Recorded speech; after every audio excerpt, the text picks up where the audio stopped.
This is a pretty cool thing that you can add to your cemetery. These are lava spikes, and these lava spikes are simply foam and paint and some fluorescent paint.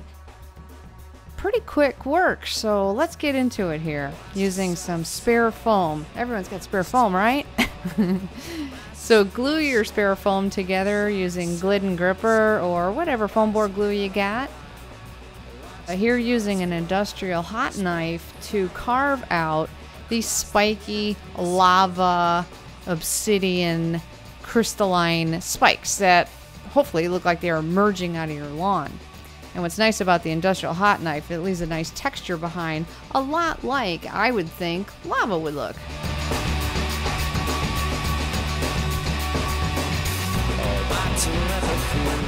So you're going to need something protruding out of the sides of these lava spikes so you can stick it into the ground, because in windy areas you have wind, which will blow away foam. So using hanger wire, cut out some sections about 10 inches long of wire.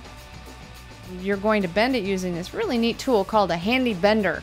It's a tool I got on the internet, and you always need to bend wire into like S-hooks or who knows, hangers, all kinds of stuff. So here using the very edge of it to right in the middle of it, give a nice curve. Use 2 needle nose pliers to then straighten out the wire, because you always have the coil of the hanger wire. You need it pretty straight so you can get it into your foam spikes. You don't have to use the handy bender. You can use your workshop table. About, I don't know, 2 inches down. We're going to create that tab that's going to be sticking out of the lava spikes. And then about 1 inch up from that, you're going to pop down the wire so you have something to stake into your foam. And so about 1 inch up, just smash it in there.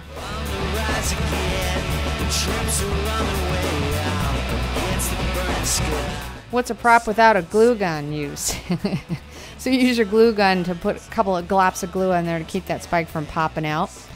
Now you also need some lawn stakes, so you can use your foot to smash down around the tab you just made to hold those lava spikes in place. Wow, a lot of spikes, stakes. So the vice grip is good for that here. Using an air gun, spray, this is flat black paint.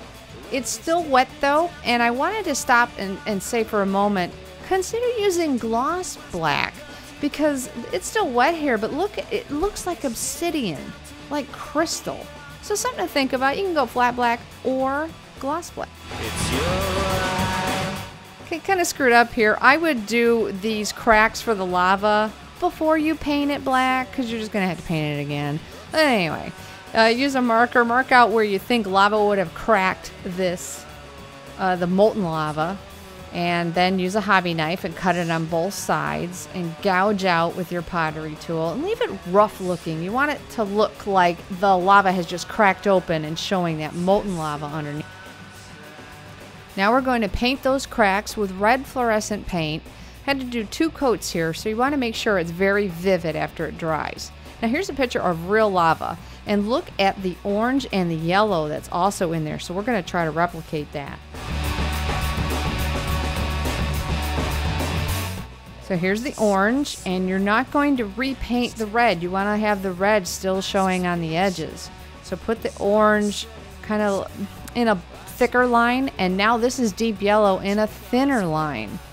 But also skip some rocks. So you see like the little black there? That's a rock. So don't paint a line right over that. It'll screw up the illusion. Here they are done under real, this is real black light. And a note to you, if you're painting something black like this, under black light, you won't see it. You won't see the shape. So you may have to go a different color, or use a blue LED light, and you can still see the shapes of what you are trying to make here. But here they are all done under black light, and I think it looks pretty effective. It really looks like molten lava. And here is under regular light, which happily looks, I think, just as powerful. And so the graveyard during the day still looked like it had these lava spikes coming out of the ground. So yay! here it is in the graveyard. I thought it was a nice supernatural look because the theme that year was supernatural monsters and that kind of stuff. And to give it that post-apocalyptic theme, hey, we've got lava spikes coming out of the ground. What the hell has happened here? Oh. All right, well, I hope you like this tutorial, and hope to be starting to do some fresh builds soon. This is still my old stuff, but take care. Bye.